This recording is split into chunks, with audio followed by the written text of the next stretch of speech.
cœur de Rome, là où des millions de pèlerins viennent chercher la paix et la spiritualité, s'élève un monument qui incarne à la fois la grandeur et la complexité de l'histoire humaine. La basilique Saint-Pierre. Un édifice que le monde entier admire pour sa beauté, pour sa majesté, pour ce qu'il représente dans l'imaginaire collectif. Mais derrière les colonnes de marbre, derrière les fresques célestes de Michel-Ange, derrière les ors et les mosaïques qui éblouissent les visiteurs, se cache une histoire bien plus nuancée que celle que l'on nous raconte habituellement. Pour que ce lieu existe tel que nous le connaissons aujourd'hui, il a fallu des décennies de travaux titanesques. Il a fallu des ressources financières colossales, puisées dans des sources qui, à l'époque, semblaient naturelles, mais qui, aujourd'hui, nous interpellent profondément. Il a fallu des milliers de mains anonymes, des hommes dont les noms n'apparaissent dans aucun guide touristique. Comment a-t-on réellement financé la construction de l'un des plus grands édifices religieux jamais bâtis par l'humanité, et quelles ont été les conséquences de ces choix sur des populations entières?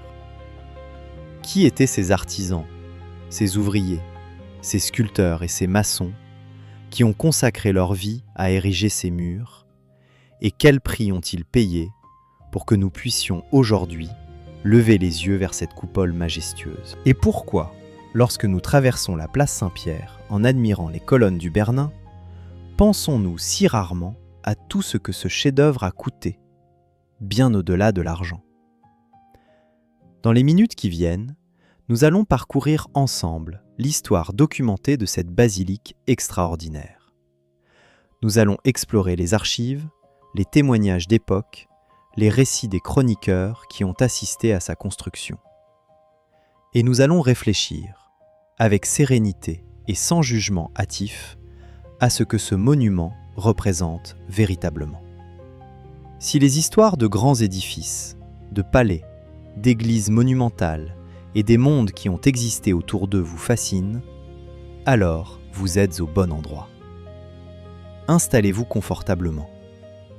Laissez-vous porter par ce récit. Nous commençons. La basilique Saint-Pierre du Vatican est officiellement considérée comme l'un des plus grands accomplissements architecturaux de la Renaissance et du baroque. Elle s'étend sur une superficie intérieure d'environ 23 000 m², ce qui en fait l'une des plus vastes églises du monde chrétien. Sa coupole, conçue par Michel-Ange dans la seconde moitié du XVIe siècle, s'élève à plus de 130 mètres au-dessus du sol et demeure, après plus de 4 siècles, une prouesse technique qui continue d'émerveiller les ingénieurs et les architectes du monde entier. Les historiens de l'art s'accordent à dire que la basilique représente une synthèse extraordinaire des talents les plus remarquables de son époque. Bramante, Raphaël, Michel-Ange, Maderno, Le Bernin, chacun de ces noms évoque le génie créatif de la Renaissance italienne. Cette période où l'humanité semblait repousser les limites du possible dans tous les domaines de l'art et de la connaissance. Les guides touristiques nous rappellent que la construction a duré plus de 120 ans, de 1506 à 1626 pour la structure principale, avec des embellissements qui se sont poursuivis pendant encore plusieurs décennies. Ils nous parlent de la magnificence des marbres venus de Carrare, des mosaïques qui ornent chaque chapelle, de la Pietà de Michel-Ange qui accueille les visiteurs dès l'entrée. Ils nous invitent à admirer le baldaquin de bronze du Bernin, cette structure monumentale de 29 mètres de hauteur qui surplombe le maître-autel et la tombe supposée de l'apôtre Pierre. Tout cela est vrai. Tout cela est documenté, vérifié, reconnu par la communauté des historiens et des spécialistes du patrimoine. La basilique Saint-Pierre est incontestablement un joyau de l'architecture mondiale, un témoignage extraordinaire de ce que l'ingéniosité humaine peut accomplir lorsqu'elle est mise au service d'une vision grandiose. Mais toute grande construction porte en elle une histoire plus ample, plus complexe, qui dépasse largement les dimensions artistiques et spirituelles. Une histoire qui concerne les hommes et les femmes de son temps, les structures économiques et sociales qui l'ont rendu possible, les choix qui ont été faits et les conséquences qu'ils ont entraînées. Cette histoire-là, apparaît rarement dans les brochures que l'on distribue aux touristes. Elle ne figure pas sur les panneaux explicatifs qui jalonnent la visite. Et pourtant, elle fait partie intégrante de ce que représente ce monument. Pour comprendre comment la basilique Saint-Pierre a pu voir le jour, il faut d'abord se replonger dans le contexte de l'Église catholique au début du XVIe siècle. À cette époque, la papauté n'était pas seulement une institution spirituelle. Elle était aussi l'une des puissances politiques et économiques les plus importantes d'Europe. Les papes de la Renaissance étaient à la fois des chefs religieux, des mécènes des arts, des diplomates et des gestionnaires d'un État territorial qui s'étendait sur une grande partie de l'Italie centrale. Lorsque le pape Jules II décida, en 1506, de démolir l'ancienne basilique constantinienne vieille de plus de 1000 ans pour la remplacer par un édifice beaucoup plus grandiose, il ne s'agissait pas simplement d'un projet religieux. C'était une déclaration de puissance, une affirmation de la prééminence de Rome sur le monde chrétien, une réponse monumentale aux critiques qui commençaient à s'élever contre l'Église. Jules II avait une vision. Il voulait que la nouvelle basilique soit la plus grande, la plus belle, la plus impressionnante jamais construite. Il voulait qu'elle éclipse toutes les cathédrales d'Europe, qu'elle témoigne pour les siècles à venir de la gloire de l'Église romaine. Cette vision avait un coût astronomique que les revenus ordinaires du Saint-Siège ne pouvaient pas couvrir.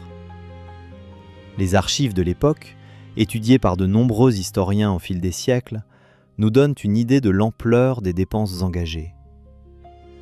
Le chantier de la basilique Saint-Pierre fut probablement l'un des plus onéreux de l'histoire de l'humanité jusqu'alors. Les matériaux les plus précieux étaient acheminés depuis les quatre coins de la Méditerranée. Les architectes et les artistes les plus renommés étaient rémunérés à la hauteur de leur talent exceptionnel. Des milliers d'ouvriers devaient être payés, logés, nourris pendant des décennies de travaux. Face à ces besoins financiers considérables, la papauté eut recours à différentes sources de financement. Certaines étaient traditionnelles, comme les revenus des États pontificaux ou les contributions des diocèses du monde entier. D'autres étaient plus controversées, même à l'époque. C'est ici que nous touchons à l'un des aspects les plus sensibles de cette histoire. Pour financer la construction de Saint-Pierre, l'Église développa de manière significative la vente des indulgences. Cette pratique, qui existait depuis le Moyen Âge, consistait à accorder aux fidèles une remise de la peine temporelle due pour leurs péchés, en échange de certaines œuvres pieuses, parmi lesquelles figuraient des contributions financières. Il est important de préciser que selon la doctrine catholique, l'indulgence n'effaçait pas le péché lui-même, qui nécessitait toujours le sacrement de la confession, mais réduisait la peine que le pécheur devait accomplir, ici-bas ou au purgatoire. Cependant, dans la pratique, la distinction entre le pardon des péchés et la réduction de la peine était souvent floue pour le peuple. Les prédicateurs envoyés à travers l'Europe pour collecter des fonds n'hésitaient pas, selon certains témoignages d'époque, à promettre le salut en échange d'espèces sonnantes et trébuchantes. Le cas le plus célèbre est celui de Johann Tetzel, un dominicain allemand qui parcourait les terres germanophones au nom du pape Léon X, successeur de Jules X. Les chroniques de l'époque lui attribuent une formule devenue tristement célèbre. Dès que la pièce dans la caisse résonne, aussitôt l'âme du purgatoire s'envole.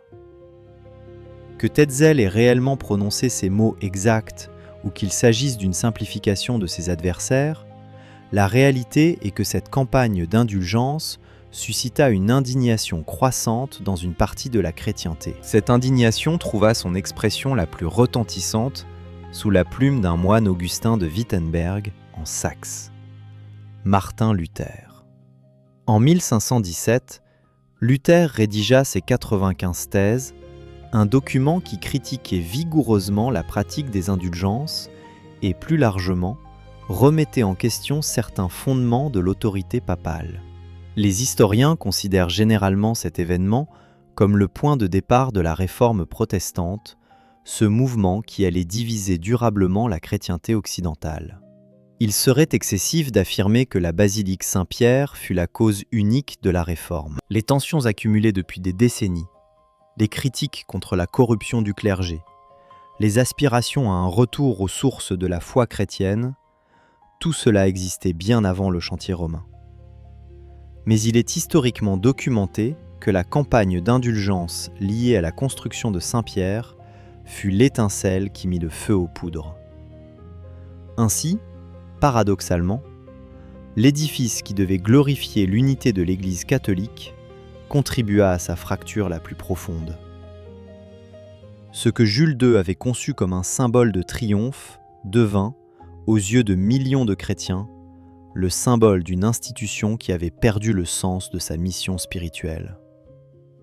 Cette ironie de l'histoire mérite d'être méditée. Elle nous rappelle que les grands projets humains, même les plus nobles en apparence, portent toujours en eux des conséquences imprévues. Elle nous invite à regarder les monuments non seulement pour leur beauté, mais aussi pour les histoires complexes qu'ils incarnent. Mais le financement n'est qu'une partie de cette histoire. Il y a aussi la question des hommes qui ont physiquement bâti cette basilique. Pas les architectes célèbres dont les noms sont gravés dans tous les manuels d'histoire de l'art. Non, les autres, les anonymes. Ceux qui ont taillé chaque pierre, transporté chaque bloc de marbre, monté chaque échafaudage. Les documents d'archives du Vatican, étudiés par plusieurs générations d'historiens, nous permettent d'entrevoir quelque chose de leur existence. Le chantier de Saint-Pierre employait en permanence plusieurs centaines d'ouvriers, et parfois plus d'1 millier lors des phases les plus intenses des travaux. Ces hommes venaient de toute l'Italie, et parfois de plus loin encore. Ils étaient maçons, charpentiers, tailleurs de pierre, forgerons, manœuvres. Beaucoup étaient des travailleurs saisonniers, qui quittaient leur campagne pendant les mois où les travaux agricoles étaient moins pressants. Ils vivaient dans des conditions que nous qualifierions aujourd'hui de précaires. Les journées de travail étaient longues, de l'aube au crépuscule.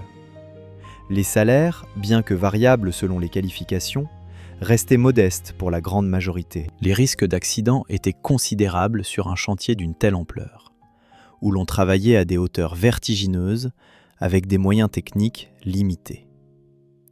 Certains documents font état de blessures graves, de chutes mortelles, de maladies contractées dans la poussière des ateliers de taille.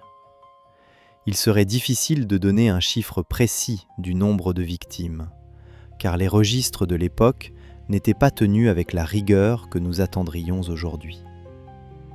Mais il est certain que la construction de Saint-Pierre a coûté des vies humaines, comme pratiquement tous les grands chantiers de cette période. Ce n'était pas propre à Rome ni à l'Église. C'était la réalité de la construction monumentale dans l'Europe du XVIe et du XVIIe siècle. Les cathédrales gothiques du Moyen Âge, les châteaux de la Renaissance, les palais baroques, tous ont été édifiés au prix du sang et de la sueur d'ouvriers dont l'histoire n'a pas retenu les noms. Cela ne diminue en rien la souffrance de ces hommes. Cela nous rappelle simplement que la basilique Saint-Pierre s'inscrit dans un contexte plus large, celui d'une époque où la vie humaine, surtout celle des plus modestes, n'avait pas la même valeur qu'aujourd'hui. Nous pouvons regarder ces faits avec les yeux de notre temps et en être troublés. Mais nous devons aussi nous garder de juger trop hâtivement des hommes et des institutions qui vivaient selon des normes radicalement différentes des nôtres. C'est tout l'exercice délicat de l'histoire. Comprendre sans excuser. Contextualiser sans relativiser. Observer sans se détourner. Lorsque l'on pénètre aujourd'hui dans la basilique Saint-Pierre, on est immédiatement saisi par l'immensité de l'espace. Les proportions sont telles que l'œil humain peine à les appréhender correctement. Les statues qui ornent les niches semblent de taille normale jusqu'à ce que l'on réalise qu'elles mesurent plusieurs mètres de hauteur. Les lettres dorées qui courent le long de la frise intérieure paraissent modestes jusqu'à ce que l'on apprenne qu'elles font près de 2 mètres de haut chacune. Tout ici a été conçu pour impressionner, pour écraser le visiteur sous le poids de la majesté divine telle que l'Église de la Contre-Réforme la concevait. Cette démesure n'est pas le fruit du hasard. Elle répond à une intention théologique et politique précise. Après le choc de la réforme protestante, après la perte de millions de fidèles en Allemagne, en Scandinavie, en Angleterre, en Suisse et ailleurs, l'Église catholique avait besoin de réaffirmer sa grandeur et sa légitimité.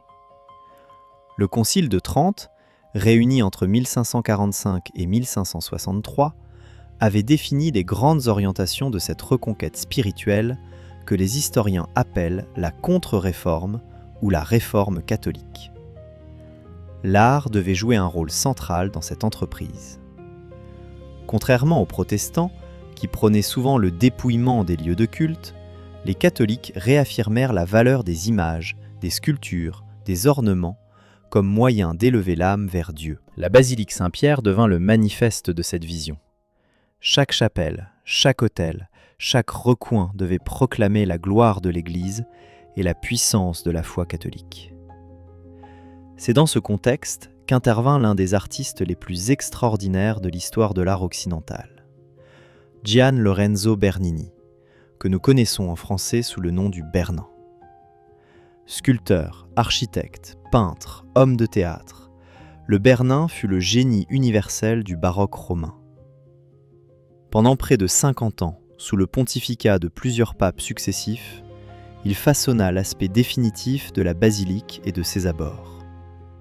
C'est lui qui conçut le baldaquin de bronze qui s'élève au-dessus du maître-autel. Cette structure monumentale, haute de 29 mètres, soit l'équivalent d'un immeuble de 10 étages, fut réalisée entre 1624 et 1633.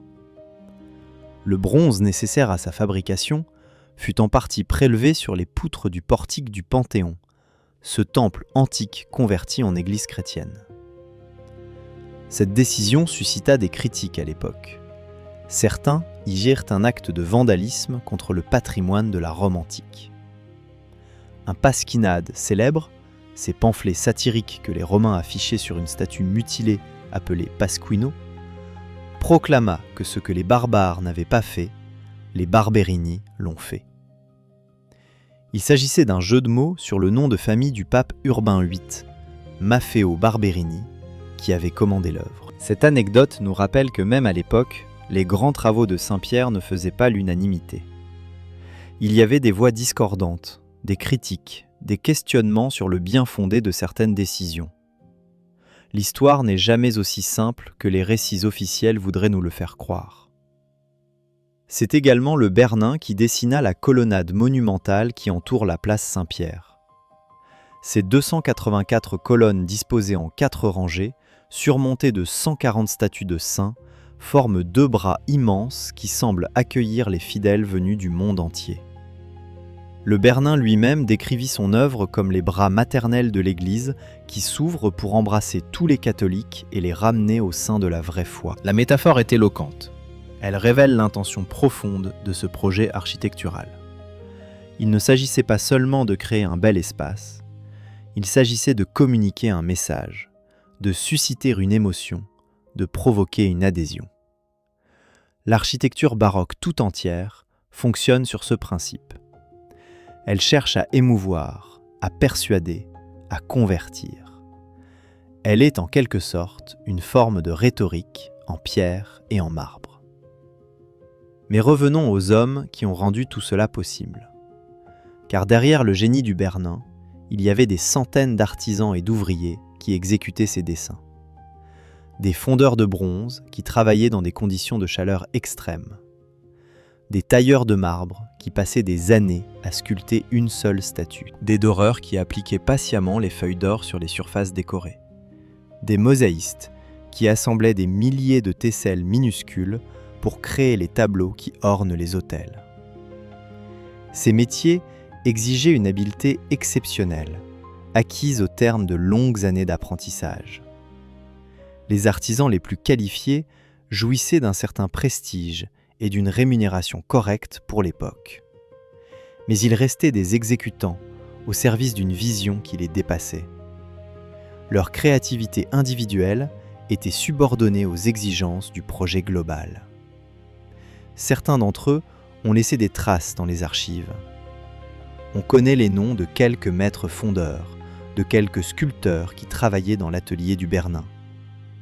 Mais l'immense majorité demeure dans l'anonymat. Ils font partie de ces innombrables artisans qui, à travers les siècles, ont édifié les monuments que nous admirons sans jamais penser à ceux qui les ont construits de leurs mains.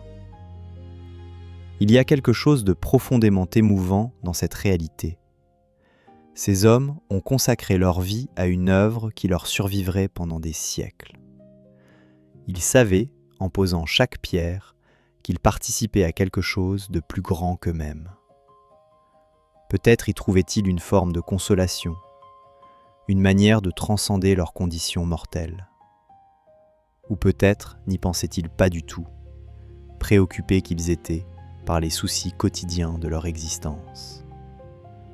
Nous ne le saurons jamais vraiment. Les documents d'époque nous renseignent sur les salaires versés, sur les matériaux utilisés, sur les délais de construction. Mais ils ne nous disent presque rien des pensées et des sentiments de ces hommes ordinaires. C'est l'une des limites de l'histoire.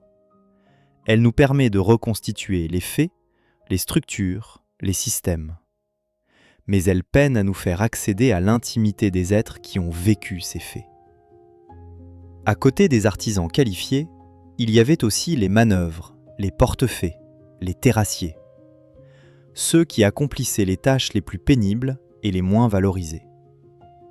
Transporter les blocs de marbre depuis les carrières de Carrare, situées à plusieurs centaines de kilomètres au nord, était une entreprise logistique considérable. Les pierres étaient d'abord descendues des montagnes par des chemins escarpés au prix de dangers constants.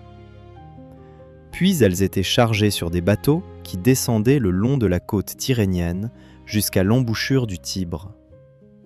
Enfin, elles remontaient le fleuve jusqu'à Rome, où d'autres équipes les déchargeaient et les acheminaient jusqu'au chantier. Chaque étape de ce processus était éprouvante et risquée. Les accidents étaient fréquents. Les chutes de pierres, les naufrages, les effondrements faisaient partie des réalités quotidiennes de ce commerce du marbre qui alimentait les grands chantiers romains. Une fois sur place, les blocs devaient être hissés à des hauteurs considérables à l'aide de grues et de systèmes de poulies actionnés par la force humaine ou animale. Les représentations d'époque nous montrent des échafaudages vertigineux, des hommes suspendus dans le vide, travaillant sans les protections que nous considérerions aujourd'hui comme le minimum indispensable. Il est probable, selon plusieurs historiens qui ont étudié les pratiques de construction de l'époque, que le chantier de Saint-Pierre ait connu son lot d'accidents mortels. Certains documents font état de compensations versées aux familles de travailleurs décédés, ce qui suggère que ces drames n'étaient pas exceptionnels.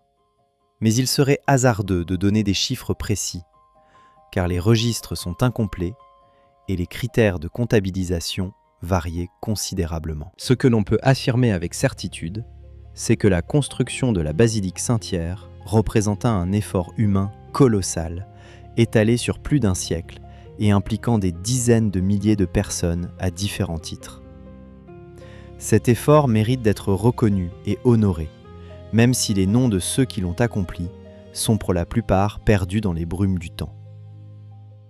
Au-delà des ouvriers du chantier, il faut aussi considérer toutes les personnes qui, de près ou de loin, ont contribué à rendre cette construction possible.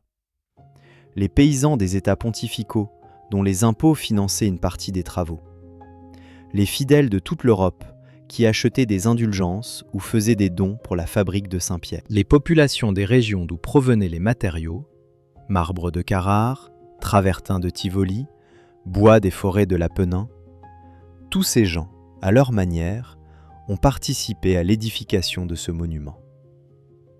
Certains l'ont fait volontairement, par dévotion ou par intérêt. D'autres y ont été contraints par les structures économiques et politiques de leur temps. Faire la part entre le consentement libre et la contrainte sociale est souvent impossible à cette distance temporelle. Ce que nous pouvons faire, c'est reconnaître la complexité de cette réalité historique et nous garder des simplifications excessives. La basilique Saint-Pierre n'est ni un pur chef-d'œuvre né du génie et de la foi, ni un monument bâti sur la seule exploitation des humbles. Elle est les deux à la fois, et bien d'autres choses encore.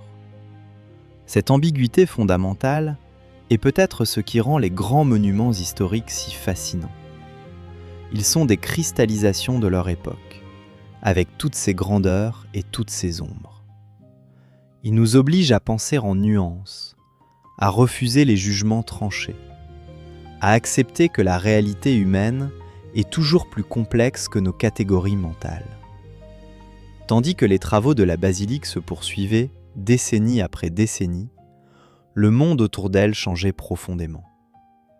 La réforme protestante avait définitivement fragmenté l'unité religieuse de l'Occident chrétien. Les guerres de religion ensanglantaient l'Europe, de la France aux Pays-Bas, de l'Allemagne à l'Angleterre. Les grandes découvertes maritimes ouvraient de nouveaux horizons et posaient des questions inédites sur la place de l'Europe dans le monde. La révolution scientifique commençait à ébranler les certitudes héritées de l'Antiquité et du Moyen-Âge. Dans ce contexte de bouleversement, la construction de Saint-Pierre prenait une signification particulière. Elle affirmait la permanence de l'Église romaine face aux tempêtes de l'histoire. Elle proclamait que malgré les schismes, malgré les critiques, malgré les défis, le siège de Pierre demeurait le centre de la chrétienté catholique. Chaque coupole qui s'élevait, chaque façade qui s'achevait, chaque statue qui prenait place dans sa niche était un acte de foi dans la pérennité de l'institution ecclésiale. Les papes qui se succédèrent au cours de ce long chantier avaient des personnalités et des priorités différentes. Certains étaient des bâtisseurs passionnés qui consacraient une part considérable des ressources pontificales aux travaux de la basilique. D'autres avaient d'autres urgences, diplomatiques, théologiques ou simplement financières, et ralentissaient le rythme des constructions. Jules II, qui avait lancé le projet en 1506, ne vit que les fondations de l'édifice. Léon X, son successeur, dut faire face à la crise luthérienne tout en poursuivant les travaux. Paul III convoqua le Concile de Trente et fit venir Michel-Ange à Rome pour prendre en charge la direction du chantier.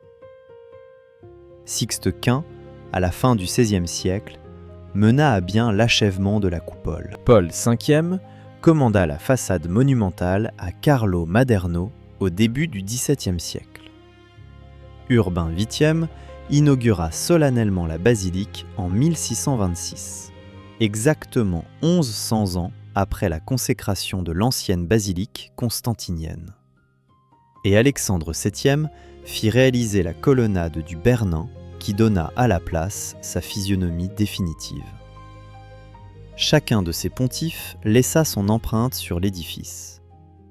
Leurs armoiries, leurs inscriptions, leurs portraits sont partout présents, rappelant aux visiteurs que ce monument est aussi un livre d'histoire, un registre des règnes successifs qui ont présidé à sa réalisation.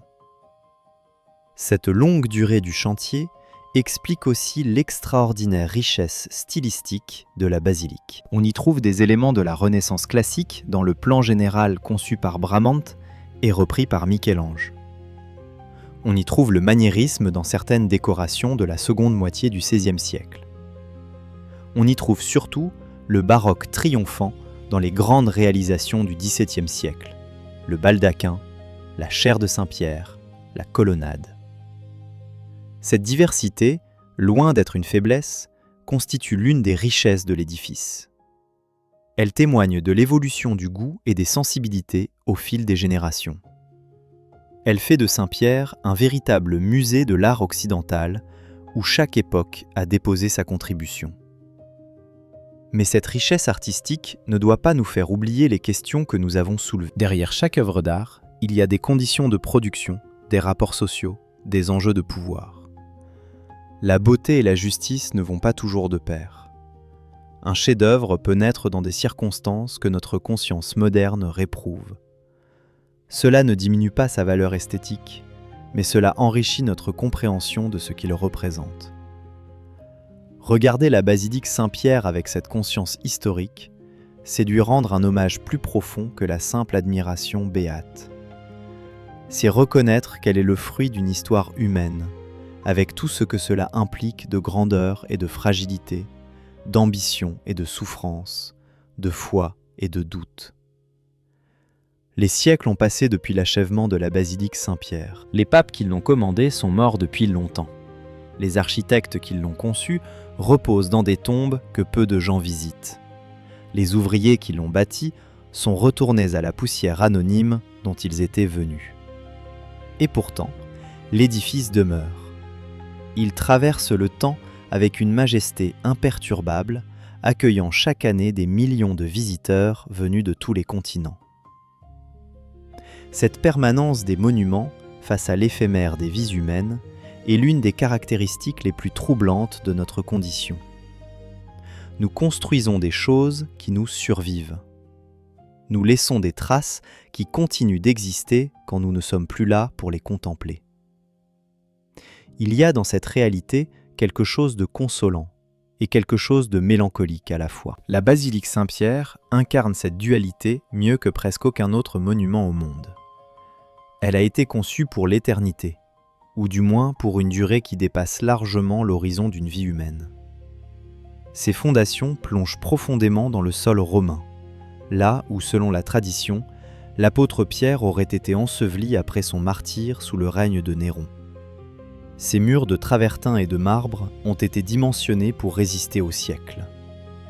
Sa coupole a été calculée pour supporter les contraintes mécaniques pendant des millénaires.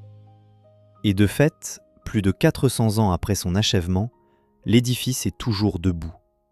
Il a traversé des guerres, des révolutions, des tremblements de terre, des crises politiques et religieuses. Il a vu passer des dizaines de papes, des centaines de gouvernements, des milliers d'événements historiques. Il a assisté, impassible, à la transformation complète du monde qui l'entoure. La Rome des papes de la Renaissance était une ville de quelques dizaines de milliers d'habitants, encore marquée par les ruines de l'Antiquité, cernée par des campagnes marécageuses où sévissait la malaria. La Rome d'aujourd'hui est une métropole de près de 3 millions d'âmes, capitale d'un État moderne, centre d'un tourisme de masse qui amène chaque année des dizaines de millions de visiteurs. Entre ces deux réalités, le contraste est saisissant. Et pourtant, la basilique Saint-Pierre est restée, elle, essentiellement inchangée. Bien sûr, des restaurations ont été nécessaires au fil du temps. Les marbres ont été nettoyés, les dorures refaites, les fissures colmatées. Des systèmes modernes d'éclairage et de sonorisation ont été installés pour les grandes cérémonies. Des mesures de sécurité ont été mises en place pour protéger les œuvres d'art et les visiteurs. Mais la structure fondamentale de l'édifice, son plan, ses proportions, son décor, tout cela est resté fidèle à la vision des architectes du XVIe et du XVIIe siècle. Cette continuité est remarquable quand on pense à tout ce qui a changé par ailleurs. Les régimes politiques se sont succédés. Les États pontificaux ont disparu en 1870, absorbés par le nouveau royaume d'Italie. Le pape s'est retrouvé reclus au Vatican, refusant de reconnaître la perte de son pouvoir temporel. Puis, en 1929, les accords du Latran ont créé l'État de la Cité du Vatican, ce territoire minuscule de 44 hectares qui est aujourd'hui le plus petit État indépendant du monde. La basilique Saint-Pierre, qui était autrefois le centre spirituel d'un État étendu sur une grande partie de l'Italie centrale, est devenue le cœur d'un micro-État enclavé dans la ville de Rome. Ce changement de statut politique n'a pas affecté son importance religieuse. Elle reste le centre symbolique du catholicisme mondial, le lieu où le pape célèbre les grandes liturgies, où les fidèles viennent en pèlerinage depuis tous les coins de la planète. Chaque dimanche, quand le temps le permet, des dizaines de milliers de personnes se rassemblent sur la place Saint-Pierre pour recevoir la bénédiction pontificale. Chaque année, à Pâques et à Noël, les cérémonies présidées par le pape sont retransmises dans le monde entier et suivies par des centaines de millions de téléspectateurs. La basilique continue ainsi de jouer le rôle pour lequel elle a été conçue. Elle continue de proclamer la grandeur de l'Église catholique et de son chef visible, le successeur de Pierre. Elle continue d'impressionner les visiteurs par ses dimensions colossales et la richesse de son décor. Elle continue de susciter l'admiration, la dévotion et parfois aussi la perplexité de ceux qui la contemplent. Car il faut bien l'admettre, face à tant de magnificence, certains visiteurs éprouvent un malaise. Ils se demandent si toute cette richesse est vraiment compatible avec le message évangélique de pauvreté et de simplicité. Ils pensent aux paroles de Jésus sur les dangers de l'attachement aux biens matériels. Ils se souviennent que le Christ lui-même n'avait pas de pierre où reposer sa tête. Cette tension entre la richesse de l'institution et la pauvreté prêchée par son fondateur n'est pas nouvelle. Elle accompagne l'histoire de l'Église depuis ses origines. Déjà au Moyen Âge, des mouvements réformateurs critiquaient le luxe des prélats et appelaient à un retour à la simplicité des premiers chrétiens. François d'Assise, au XIIIe siècle, incarna cette aspiration à une pauvreté radicale qui contrastait violemment avec l'opulence de la cour pontificale de son temps. Et comme nous l'avons vu, c'est en partie la magnificence du projet de Saint-Pierre qui déclencha la révolte de Luther et la réforme protestante. Ce débat reste d'actualité. Lorsque le pape François, élu en 2013, choisit un nom qui évoquait le Poverello d'Assise, beaucoup y virent un signal. Le nouveau pontife multiplia les gestes de simplicité, refusant certains fastes traditionnels du Vatican, insistant sur la nécessité d'une église pauvre pour les pauvres. Cette orientation suscita des réactions diverses, enthousiastes chez certains, réservées chez d'autres. Mais elle montre que la question du rapport entre richesse spirituelle et richesse matérielle reste ouverte dans le catholicisme contemporain. La basilique Saint-Pierre se trouve ainsi au cœur d'un paradoxe que l'Église n'a jamais complètement résolu. Comment concilier un message de dépouillement avec un monument d'une telle somptuosité ? Comment prêcher l'humilité depuis un trône de marbre et d'or ? Comment parler aux pauvres depuis l'un des lieux les plus riches de la planète ? Ces questions n'ont pas de réponse simple. Elles invitent à une réflexion nuancée sur le rôle de l'art et de la beauté dans la vie spirituelle. Les défenseurs de la magnificence de Saint-Pierre arguent que la beauté élève l'âme vers Dieu. Ils soutiennent que les grandes œuvres d'art religieux sont une forme de prière, un hommage rendu au Créateur par les créatures. Ils rappellent que dans la tradition catholique, le sacré s'incarne dans le sensible, que la matière peut devenir véhicule du divin.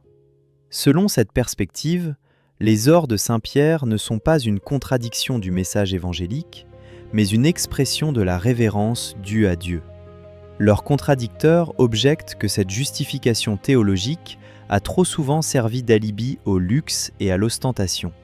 Ils soulignent que l'argent dépensé pour décorer les églises aurait pu nourrir les affamés, soigner les malades, aider les plus démunis. Ils citent les paroles des prophètes d'Israël, qui dénonçaient déjà le formalisme religieux et appelaient à la justice sociale plutôt qu'au sacrifice somptueux. Ce débat traverse toute l'histoire du christianisme et ne se limite pas au catholicisme. Les églises orthodoxes connaissent une tradition de richesse liturgique comparable à celle de Rome. Et même parmi les protestants, qui ont généralement privilégié le dépouillement, on trouve des exemples de magnificence architecturale, comme les grandes cathédrales anglicanes ou les temples luthériens de Scandinavie. La vérité est probablement que l'être humain a besoin de beauté, y compris dans sa vie spirituelle. Les lieux de culte dépouillés peuvent favoriser l'intériorité et la concentration. Les lieux de culte magnifiques peuvent susciter l'émerveillement et l'élévation. Aucune solution n'est parfaite. Chacune a ses vertus et ses limites. Ce qui compte peut-être, c'est la conscience avec laquelle nous habitons ces espaces. Entrer dans la basilique Saint-Pierre avec arrogance ou indifférence serait trahir l'intention de ses bâtisseurs. Y entrer avec humilité et gratitude, en reconnaissant le travail de ceux qui l'ont édifié et les questions qu'elle soulève, serait lui rendre un hommage authentique. Mais au-delà des considérations spirituelles, la basilique Saint-Pierre pose aussi des questions très concrètes de gestion et de conservation. Maintenir un monument de cette taille et de cette complexité en bon état représente un défi permanent. Les équipes techniques du Vatican travaillent sans relâche pour surveiller l'état des structures, prévenir les dégradations, restaurer ce qui doit l'être. Le climat romain, avec ses étés chauds et ses hivers humides, met les matériaux à rude épreuve. La pollution atmosphérique, bien qu'elle ait diminué ces dernières décennies, continue d'attaquer des surfaces de marbre et de travertin. Les millions de visiteurs qui parcourent chaque année les nefs et les chapelles génèrent une usure constante des sols et des revêtements. L'afflux touristique pose aussi des problèmes de sécurité et de gestion des flux. Comment concilier l'accueil du plus grand nombre avec la préservation d'un lieu de culte actif? Comment permettre aux pèlerins de vivre une expérience spirituelle authentique au milieu de foules parfois compactes et bruyantes? Comment protéger les œuvres d'art les plus fragiles sans les soustraire complètement au regard des visiteurs? Ces questions sont communes à tous les grands sites patrimoniaux du monde.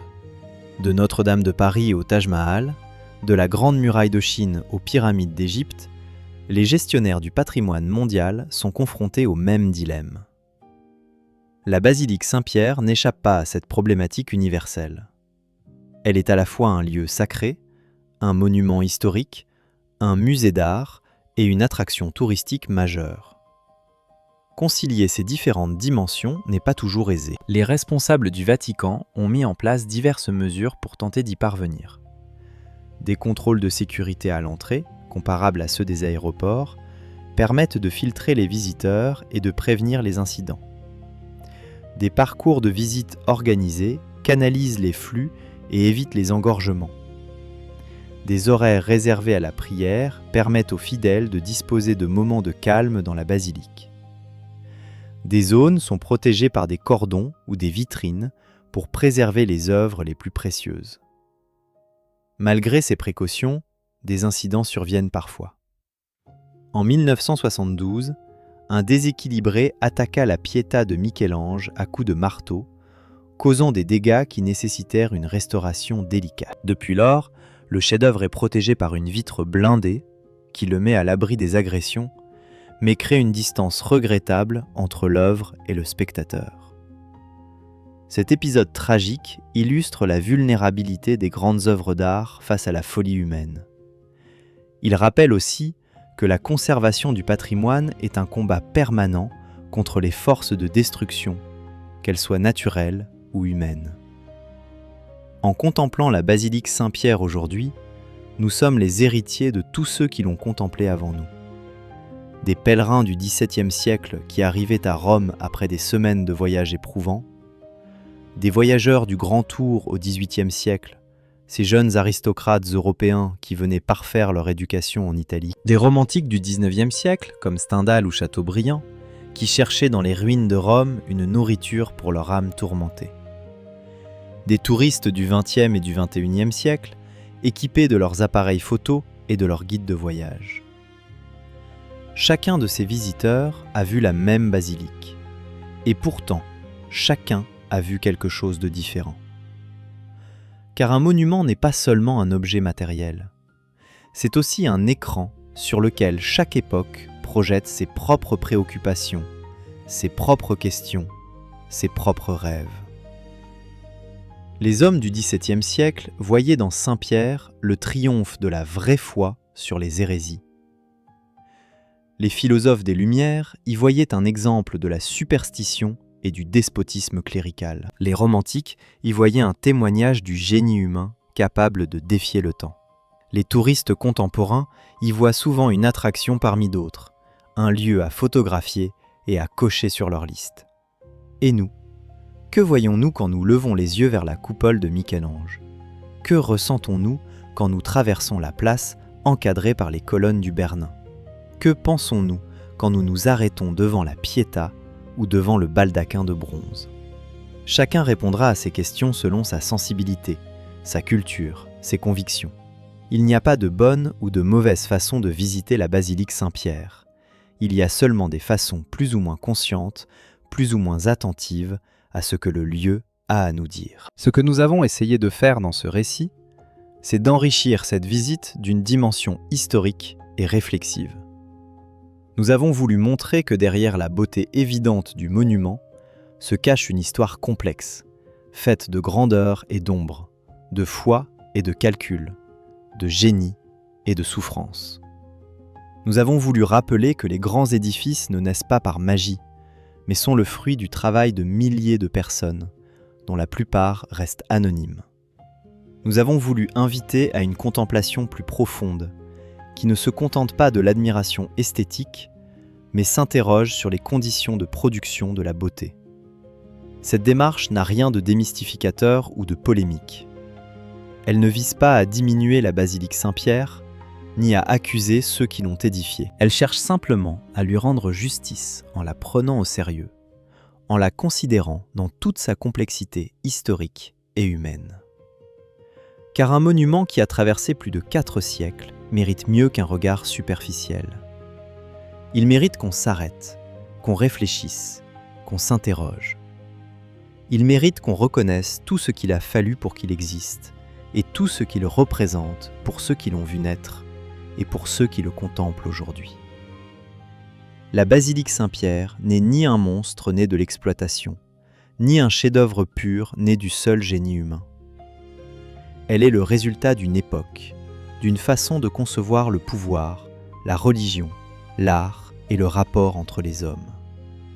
Elle porte en elle les contradictions de cette époque, ses lumières et ses zones d'ombre. Elle nous parle de ce que nous avons été, et peut-être de ce que nous sommes encore. Car les questions qu'elle soulève ne sont pas seulement historiques, elles concernent aussi notre présent.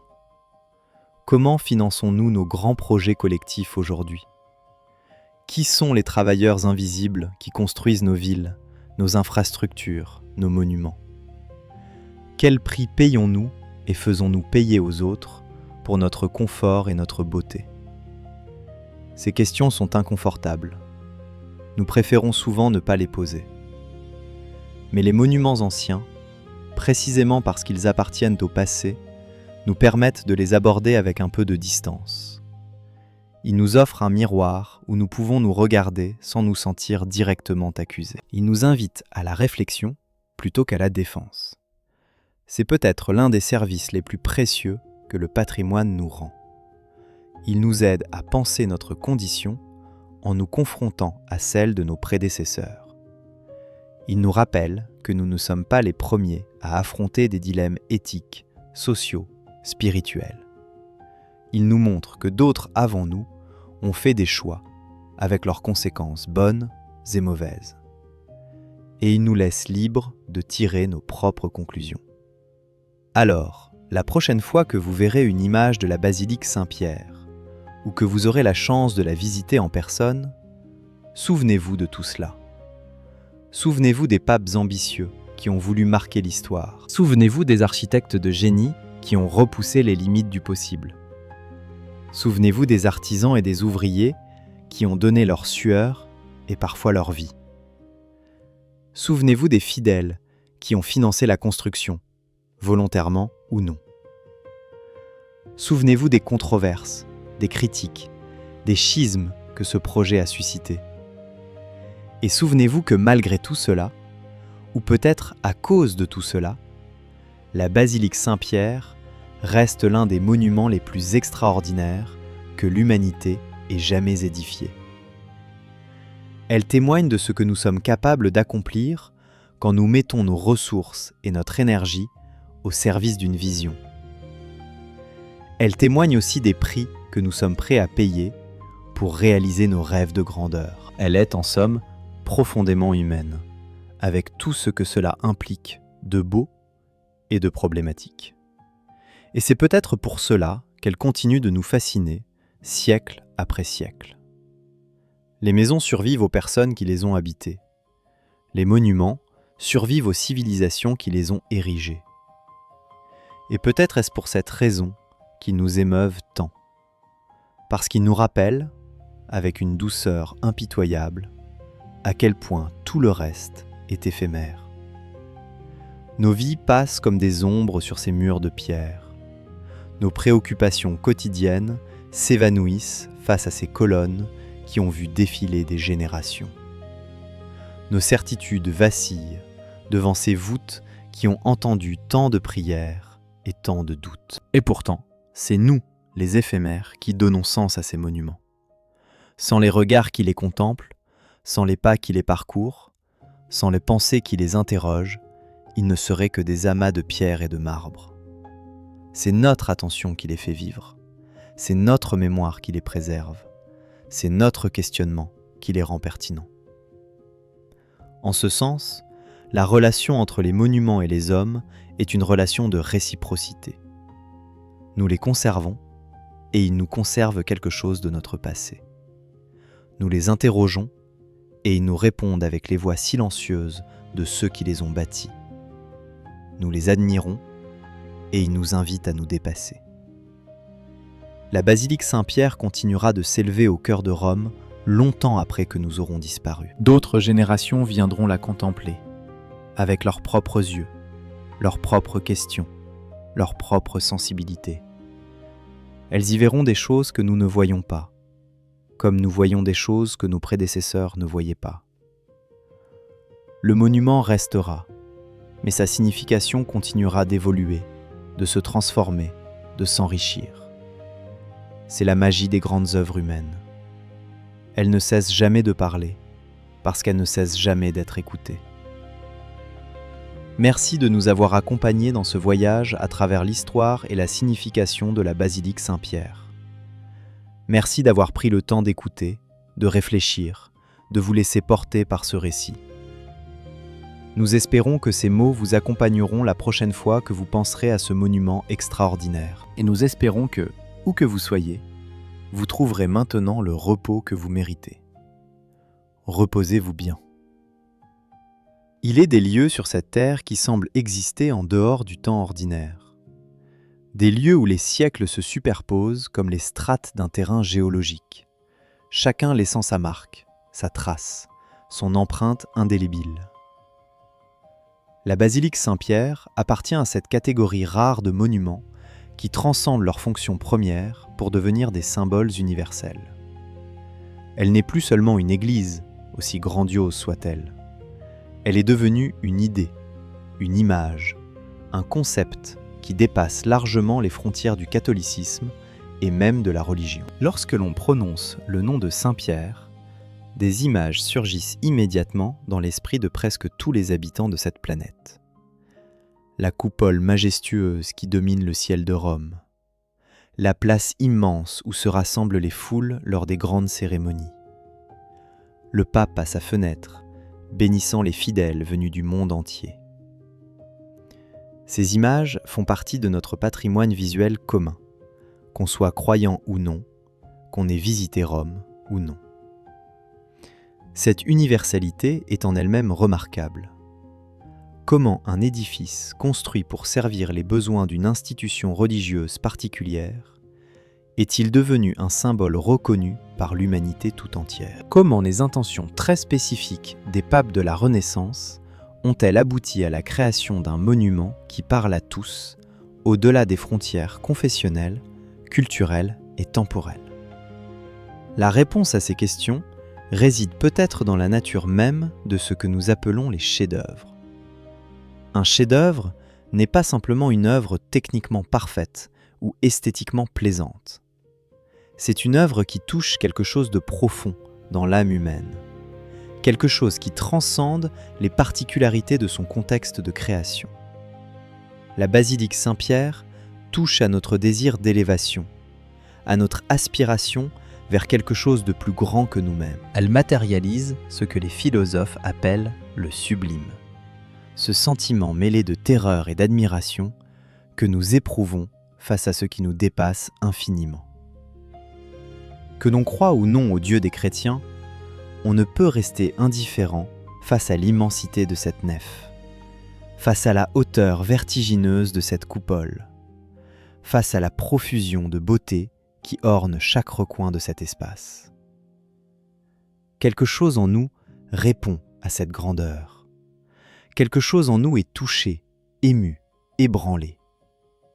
Et c'est peut-être là que réside le génie véritable des hommes qui ont conçu et réalisé cet édifice.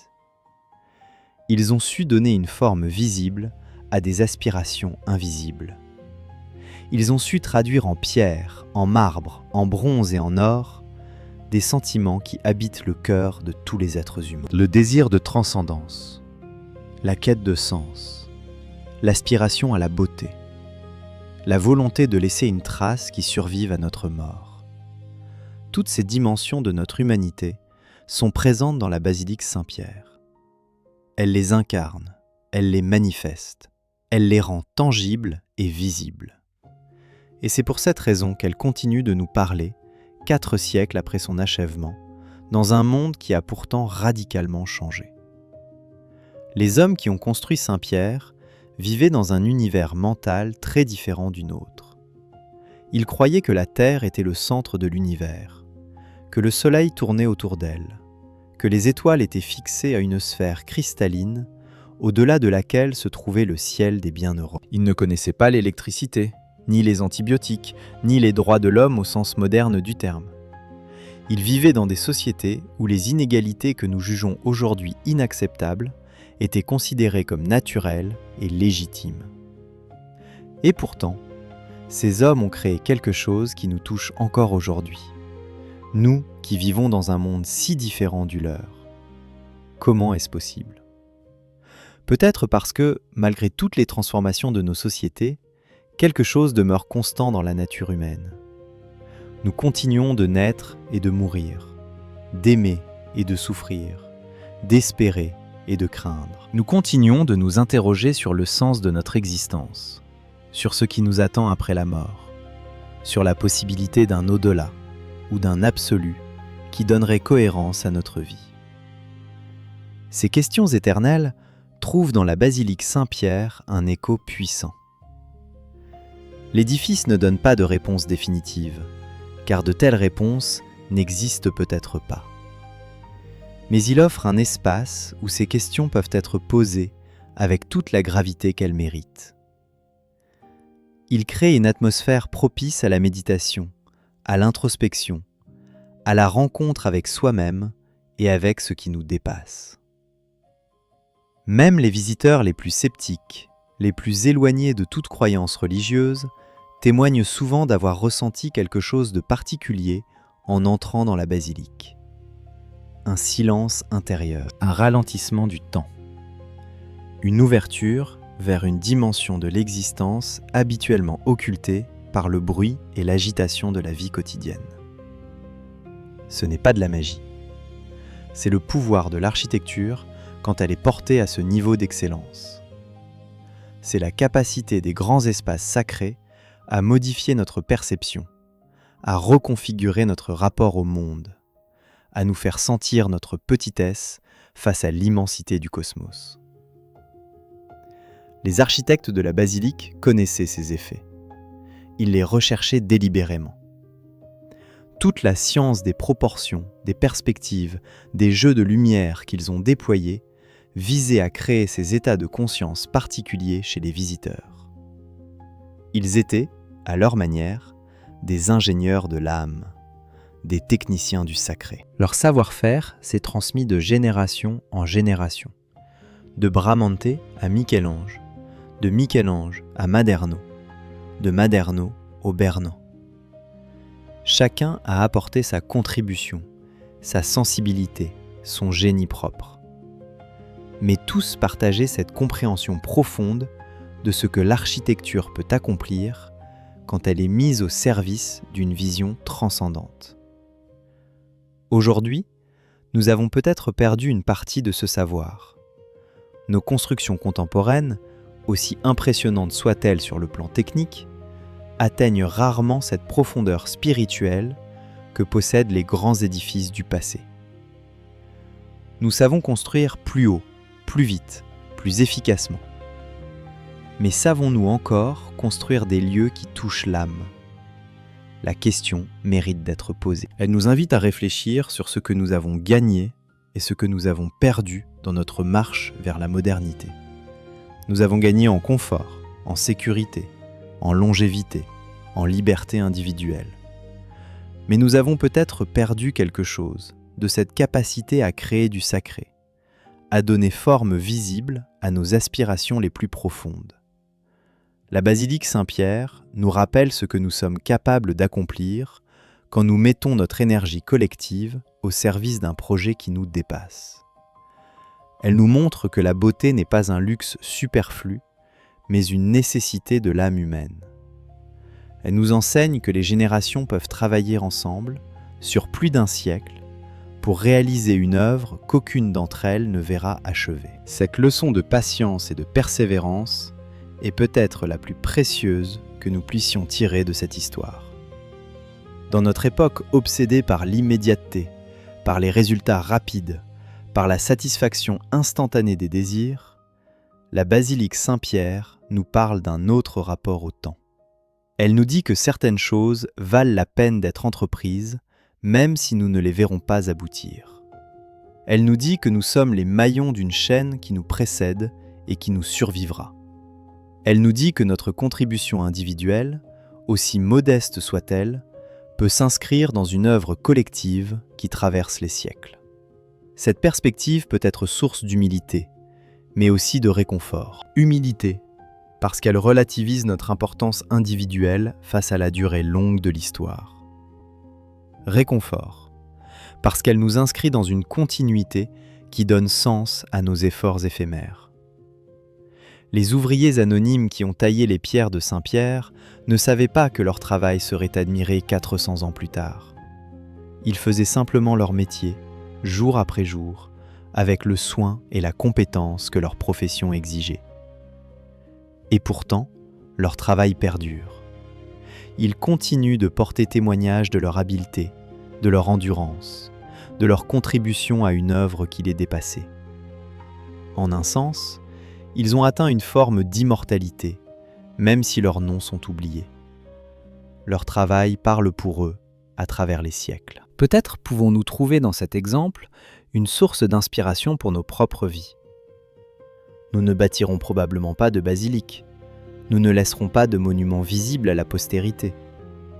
Mais chacun de nous, à sa manière, contribue à une œuvre collective qui nous dépasse.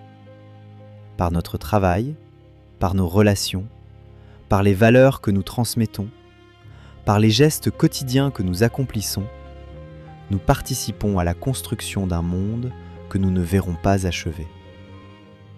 Cette perspective peut transformer notre rapport à l'existence. Elle peut nous aider à supporter les difficultés et les découragements inévitables. Elle peut nous donner le courage de persévérer, même quand les résultats ne sont pas immédiatement visibles. Elle peut nous connecter à quelque chose de plus grand que notre petite vie individuelle. C'est peut-être le message le plus profond que la basilique Saint-Pierre a à nous transmettre. Au-delà de sa splendeur esthétique, au-delà de sa signification religieuse, au-delà même de son histoire complexe et nuancée, elle nous parle de la condition humaine dans ce qu'elle a de plus universel. Elle nous rappelle que nous sommes des êtres finis, aspirant à l'infini, des créatures mortelles rêvant d'éternité, des individus isolés cherchant à s'inscrire dans une communauté qui transcende le temps et l'espace. Ces aspirations sont inscrites au plus profond de notre nature. Elles s'expriment de 1000 façons différentes selon les cultures et les époques. Mais elles demeurent fondamentalement les mêmes, hier comme aujourd'hui, à Rome comme ailleurs. La basilique Saint-Pierre est l'une des expressions les plus accomplies de ces aspirations. Elle leur donne une forme visible, tangible, que des millions de personnes peuvent contempler et expérimenter. Elle crée un espace où le temps semble suspendu, où l'éternité semble à portée de main, où le sacré devient palpable. Que l'on adhère ou non aux croyances qui ont présidé à sa construction, on ne peut qu'être touché par cette tentative magnifique de l'humanité pour atteindre quelque chose qui la dépasse. Et c'est peut-être pour cela que nous continuons de visiter ces lieux, siècle après siècle. Nous y cherchons quelque chose que notre vie quotidienne ne nous offre pas. Un contact avec la transcendance. Un moment de beauté pure. Une pause dans l'écoulement inexorable du temps. Une connexion avec les générations qui nous ont précédés et celles qui nous suivront. La basilique Saint-Pierre offre tout cela à ceux qui prennent le temps de la contempler vraiment. Elle est un don que le passé fait au présent et que le présent transmettra à l'avenir. Elle est un témoignage de ce que l'humanité peut accomplir de plus beau et aussi de plus ambigu. Elle est en somme un miroir où nous pouvons nous contempler dans toute notre complexité. Et c'est pour cela qu'elle mérite notre attention, notre réflexion, notre gratitude. Non pas une admiration béate qui ignorerait les zones d'ombre de son histoire, mais une admiration lucide qui reconnaît à la fois la grandeur et les limites de cette œuvre humaine. Une admiration qui nous grandit nous-mêmes en nous confrontant à ce que nos semblables ont été capables de réaliser. Une admiration qui nous inspire à donner le meilleur de nous-mêmes dans notre propre sphère d'action, aussi modeste soit-elle. Car au fond, c'est peut-être cela le véritable héritage des grands monuments. Ils ne nous demandent pas seulement d'être admirés, ils nous invitent à nous élever à notre tour. Ils nous montrent ce que l'humanité peut accomplir quand elle se dépasse. Et ils nous posent silencieusement la question de ce que nous ferons, nous, de notre passage sur cette terre. La nuit avance doucement. Les étoiles brillent au-dessus de Rome comme elles brillaient au temps de Michel-Ange et du Bernin. La coupole de Saint-Pierre se découpe contre le ciel nocturne, majestueuse et sereine. Les touristes sont rentrés dans leurs hôtels. Les pèlerins dorment dans leurs logements. Seuls quelques gardes suisses veillent dans la pénombre, perpétuant une tradition vieille de plusieurs siècles. Le silence est descendu sur la place déserte. Un silence qui n'est pas vide, mais plein de toutes les voix qui ont résonné ici au fil du temps. Les prières des fidèles, les chants des chorales, les discours des papes, les murmures des amoureux, les exclamations émerveillées des visiteurs. Toutes ces voix se sont tues pour cette nuit, mais elles reviendront demain, et les jours suivants, et les années suivantes, et les siècles à venir. Car la basilique Saint-Pierre continuera d'accueillir l'humanité aussi longtemps qu'elle tiendra debout. Elle continuera de susciter l'émerveillement et la réflexion. Elle continuera de témoigner de ce que nous sommes et de ce que nous aspirons à être. Elle continuera de nous rappeler, avec une douceur insistante, que nous ne sommes que de passage, mais que notre passage peut avoir un sens. Et maintenant, il est temps de laisser la basilique à son sommeil silencieux. Il est temps de refermer ce chapitre de notre voyage et de nous préparer au repos. Les grandes questions que nous avons soulevées resteront avec vous, si vous le souhaitez. Elles vous accompagneront peut-être dans vos rêves ou dans vos réflexions des jours prochains. Il n'y a pas d'urgence à y répondre. Certaines questions sont faites pour être portées plutôt que résolues. Elles nous accompagnent tout au long de notre vie, s'enrichissant de nos expériences, évoluant avec notre maturité.